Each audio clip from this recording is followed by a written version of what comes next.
Hi, friends. It's Sarah from Ruffles and Rainboots.com. Look at this little sweetie. This is one of my favorite I've made here in the new craft room. It's a sweet gnome. If you'd like to make it, you know what to do. Boop. Stick around. As always, please give this video a like so that I know you're here crafting with me. So here is the entire gnome. This is one of my favorite versatile patterns, and I'm going to be answering a ton of questions that I get with this. So I get a lot of questions about cotton fabric. It's very thin. This I got at Hobby Lobby, and you can back it. And you can buy an interfacing. They have a sew-in. They have an iron-on, or you can even use fleece. So most people have fleece on hand, and that's what I'll use for this. So always pin the two pieces together, and I prefer to secure them before I actually start making it. So what I've done is use the wild gnome pattern. I've cut a hat out of the cotton and a hat out of the fleece. And all I'm doing is just using a straight stitch to sew these two pieces together along the outside edge. I'm not going to pin tuck the middle or tuck in the middle. So no sewing in the middle, just start and reverse your stitches and go all the way around. This is exactly the speed that I'm going for this. If you're a beginner, don't worry. This is a very easy pattern. So I'm going to cut the strings, but before we actually sew the hat up, I want to create a simple brim. You don't have to do this if you're going to be using a ribbon trim or a fur trim. You can leave it just a raw edge. But I'm going to tuck it up about a half an inch all the way across. I'm going to use clips, but you can use pins, and I'm going to top stitch that all the way from one side of the brim of the hat to the other. Just start and reverse your stitches to lock them in place. Sometimes I like to lock a couple stitches in between just in case I pull too hard when I'm assembling, nothing will come unraveled. So again, I'm just snipping off those edge pieces of string, and then I'm going to start making the pattern just like normal. So I get this question a lot. Why am I not getting a point at my hat? Well, when you have really thick fabric and you make it a point, it's not going to be able to turn into a point when you turn it out. So you can see here, I am lining these up perfectly. It doesn't matter. They're not going to come to a point. That's why a lot of the patterns that we sell that are designed for fleece are not a point at the top. So this is just like the pattern calls out. Even though you have a nice big bulky hat here, we're going to align the two raw edges, and then we're going, again, we always put everything right sides together in sewing so that we can flip it out and hide all of our stitches. So I just pinned the long edge. I always like to secure the two pieces together in the center with a pin just so nothing shifts. And then I just sewed all the way from the bottom to the top.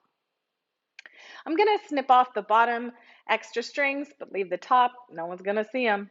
Now I'm going to show you this. This is real time. This is me flipping this hat inside out. I'm kind of out of the screen because it's it's a frustrating process when you have big bulky fabric. I use the eraser end of a pencil. You can also use the curve edge of your scissors, always the curve, but you can see how very slowly this is coming out. It is never going to be a sharp point. Again, you have to cut the fabric differently to get that point. To answer the next question, my fabrics never look the same. Y'all, I iron them. I do not iron fleece unless I really messed it up, and then I try to steam it. But get your iron ready if you're working with cotton, even if it's backed with something, because it will look so amazing. So for the body, we just sew it exactly like the pattern calls for. You're going to sew it with right sides together, and then you're going to pin the bottom piece just to the right of the seam. So I get a lot of questions on putting on bases. It doesn't look like they fit, right? No, we want a nice curved bottom, which means this fits.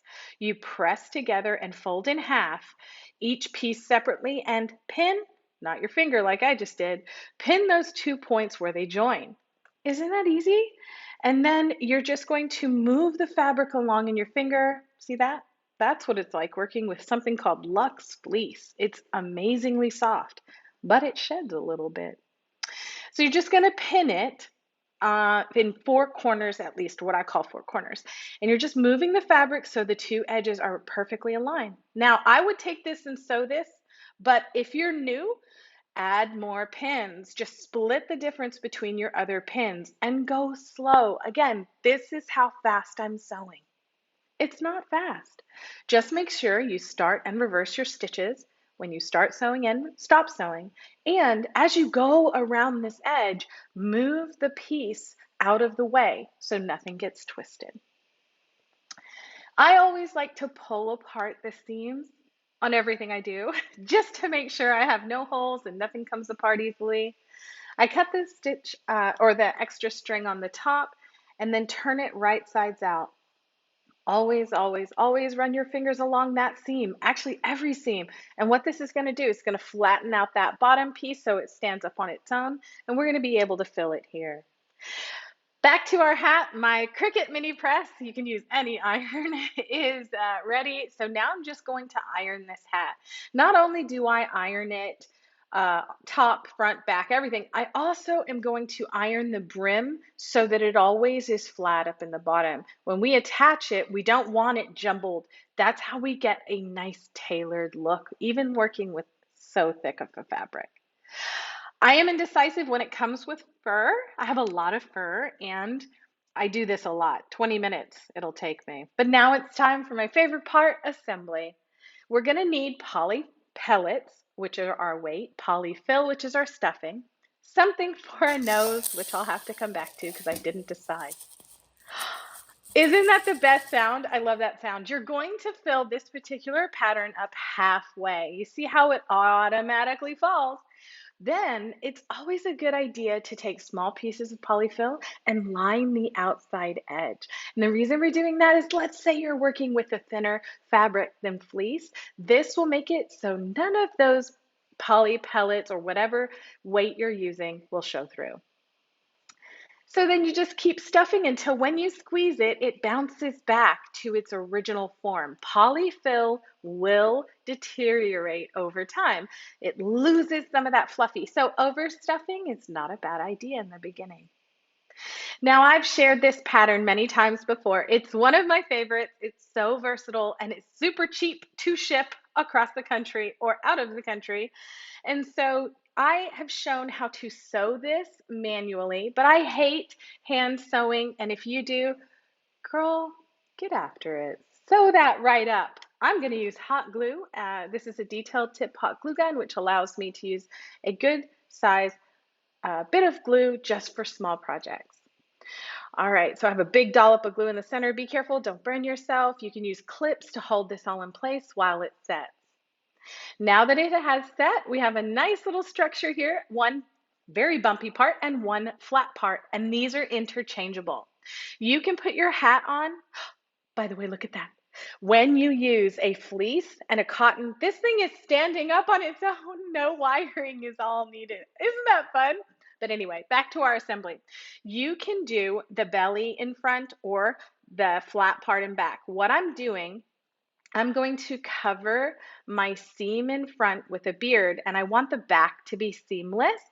So that's why I chose my orientation.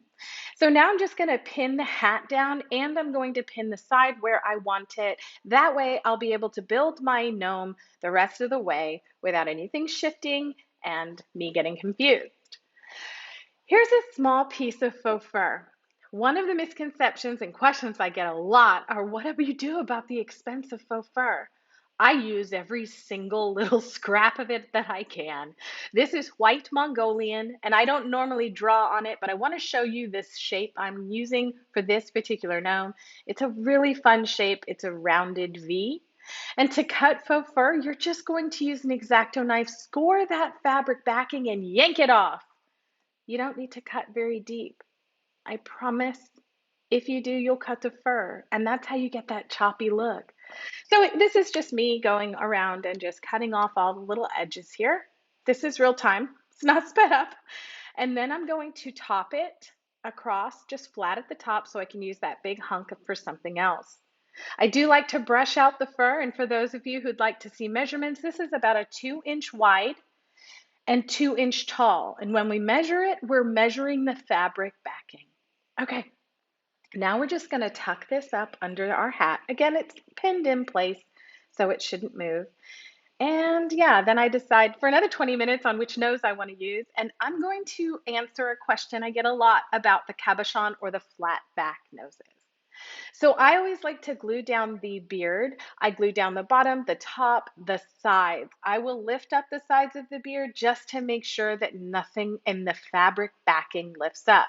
We're never gluing the actual fur. We're only gluing that fabric backing. So back to the nose, this is a flat back, right? So if we glued it to the fur, it's more likely to shift. I never glue them to the fur. I anchor them pretty heavily with glue right to the hat. It is not glued to the fur. I move all the fur out of the way and then start attaching the hat. You can see I'm not too far above that brim, but I am inside of it so that when I squish down that glue, nothing comes out. Again, on the other side, just make sure the fur is out of the way and press it flat. Whoop, my pin came out. Do be careful. You can also sew this down with a couple of hand stitches, but I am going to hot glue it in place so that it always stays wrapped around. I brush it out and this guy is done. Now you can add any accessories you want and I'll be adding those soon, but this is it. I would love to hear what you think of this. And if you're not a sewer, would you give this a try? I love this pattern. You can get this pattern down below. Thank you so much for being here. As always, please like, share, and subscribe for more crafty fun.